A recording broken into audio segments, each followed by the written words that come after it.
Hello good morning जोहार। आज तारीख है 2 अप्रैल, दिन है मंगलवार। समय हो चला है झारखंड की खबरों को जानने का, लेकिन उससे पहले अभी तक आपने चैनल को सब्सक्राइब नहीं किया तो चैनल को सब्सक्राइब कर लीजिए, वीडियो को एक लाइक कर दीजिए। चलिए जानते हैं झारखंड की प्रमुख बड़ी खबरों को।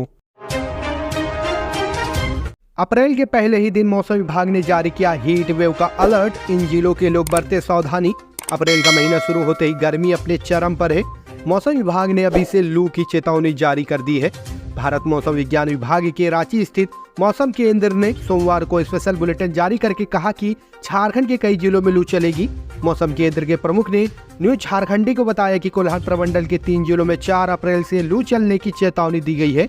मौसम विभाग ने कहा है कि सरायकेला, खरसावां, पूर्वी सिंहभूमि और पश्चिम सिंहभूमि में कहीं कहीं लू चलेगी। इसके अलावा 5 अप्रैल को भी इन्हीं 3 जिलों में हीट वेव का अलर्ट मौसम विभाग ने जारी किया है। कहा है कि इसकी वजह से कई तरह की परेशानियां लोगों को हो सकती हैं, इसलिए विशेष सावधानी बरतने की जरूरत है।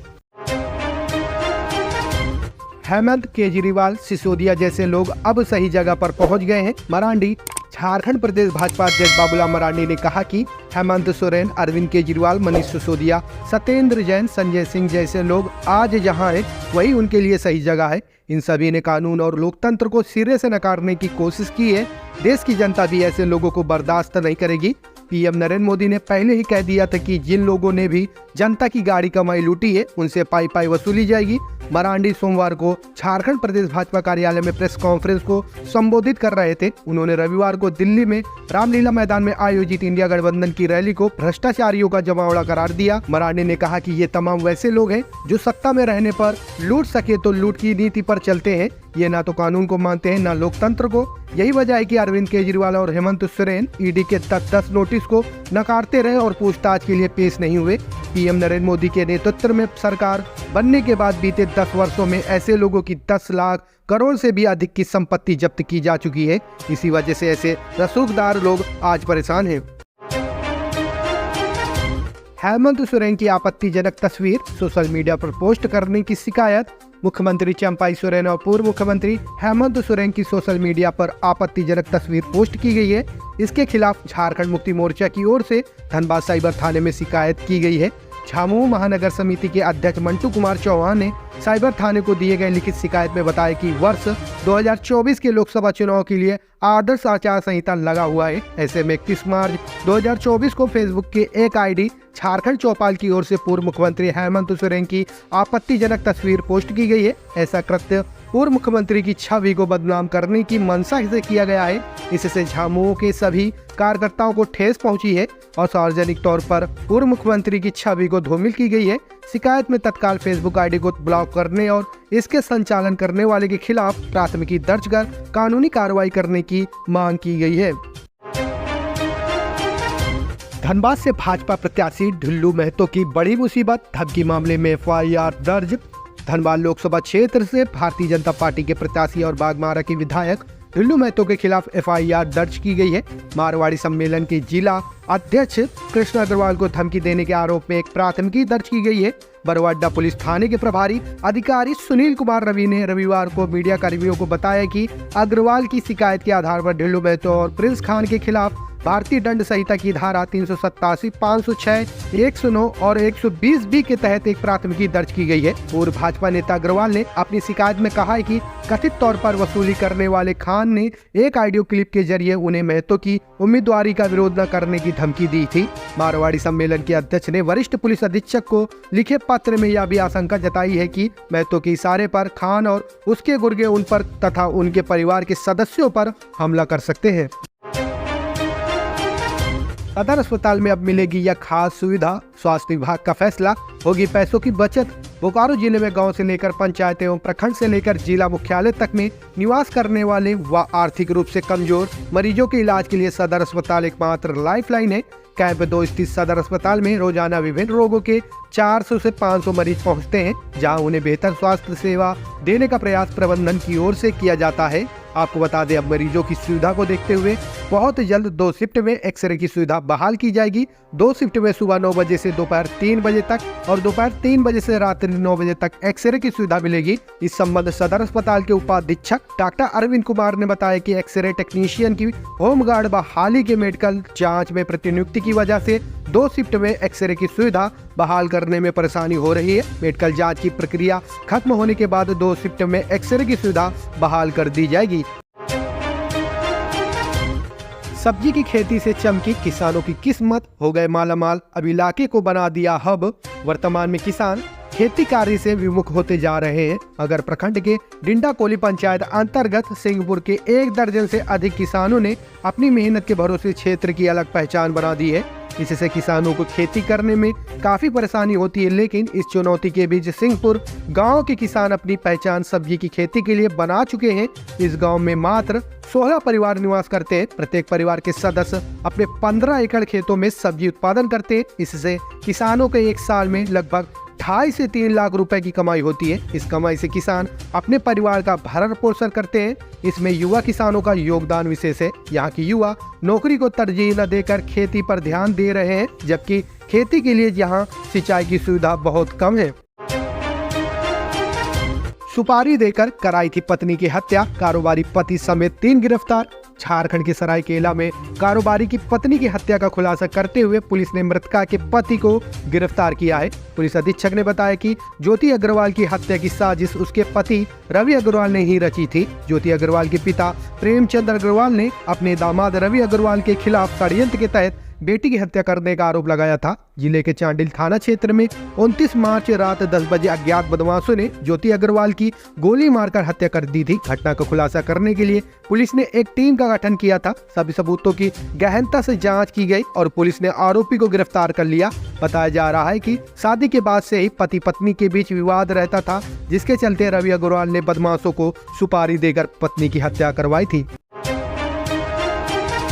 झारखंड के पूर्वी सिंहभूमि में नकली शराब बनाने की मिनी फैक्ट्री का खुलासा, 4 लोगों से पूछताछ, 4,61,000 कैश बरामद। झारखंड के पूर्वी सिंहभूमि जिले में एसडीओ सचिदानंद महतो एवं एसडीपीओ अजीत कुमार कुजूर के नेतृत्व में अवैध शराब के खिलाफ बड़ी कार्रवाई की गई।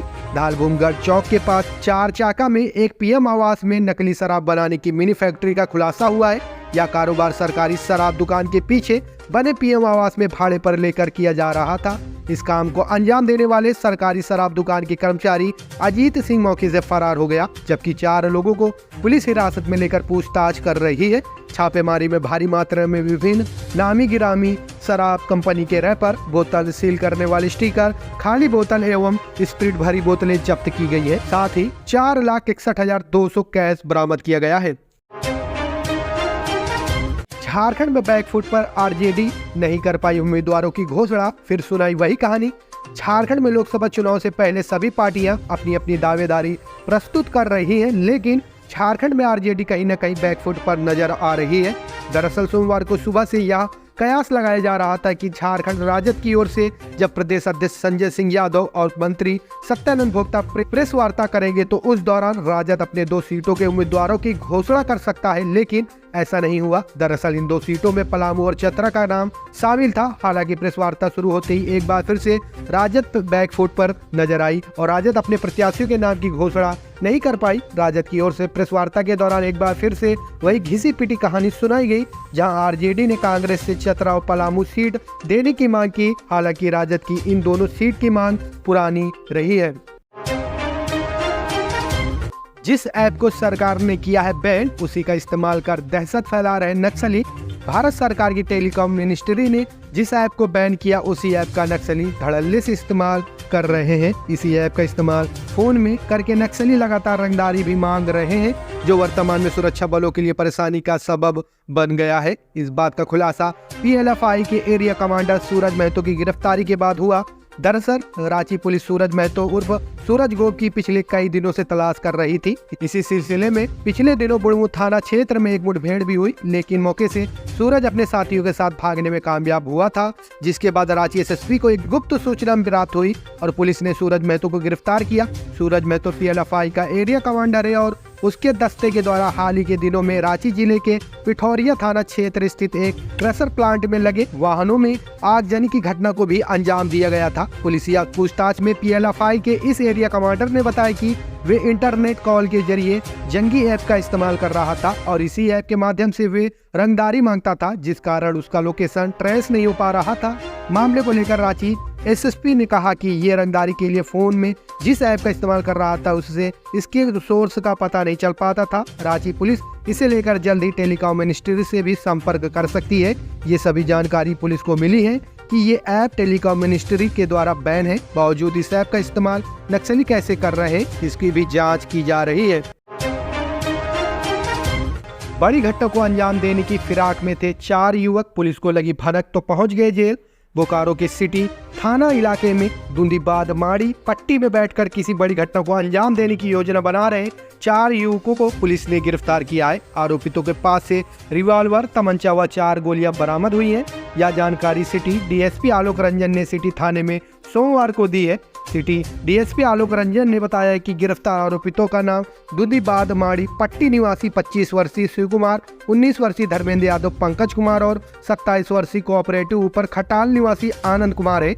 इनमें शिव कुमार का पूर्व आपराधिक इतिहास है। इसके खिलाफ सिटी थाने में ही आर्म्स एक्ट, चोरी के साथ साथ लूट की योजना बनाते समय गिरफ्तार होने की पहले भी प्राथमिकी हो चुकी है। बाकी आरोपितों के बारे में पुलिस जानकारी जुटा रही है। गोड्डा सदर अस्पताल में बड़ी चूक, डॉक्टर की जगह नर्स ने किया ऑपरेशन, प्रसूता की चली गई जान। सदर अस्पताल में प्रसव के बाद चिकित्सक की गैर मौजूदगी में ड्यूटी पर तैनात नर्स ने प्रसव के दौरान छोटा ऑपरेशन कर नवजात को गर्भ से तो निकाल लिया, लेकिन प्रसूता की जान नहीं बचा पाई। 22 वर्षीय प्रतिमा कुमारी की मौत हो गई। घटना रविवार की देर रात की सदर अस्पताल के लेबर वार्ड की है। महिला का मायका पत्थरगामा थाना क्षेत्र के चिलौन गाँव में है, जबकि ससुराल भागलपुर जिला पत्थलकट्टी गाँव है। जानकारी के अनुसार रविवार की सुबह करीब 11 बजे छोटा ऑपरेशन से उक्त महिला को बच्चा हुआ। सदर अस्पताल में विशेषज्ञ महिला चिकित्सक नहीं है। जनरल फिजिशियन डॉक्टर राजेंद्र भगत ने महिला की BP आदि की जांच कर ड्यूटी में तैनात नर्स को सामान्य प्रसव करने का निर्देश दिया। रविवार को अस्पताल के रोस्टर चार्ट के अनुसार रीना बेसरा, सांत्वना कुमारी और सोनमय मरांडी की 3 अलग अलग शिफ्ट में ड्यूटी थी। लेबर वार्ड में महिला के प्रसव के दौरान ऑन ड्यूटी नर्स ने छोटा ऑपरेशन कर नवजात को निकाल लिया, लेकिन इसके बाद प्रसूता का रक्तस्राव नहीं रुका। इससे देर रात प्रसूता की मौत हो गई।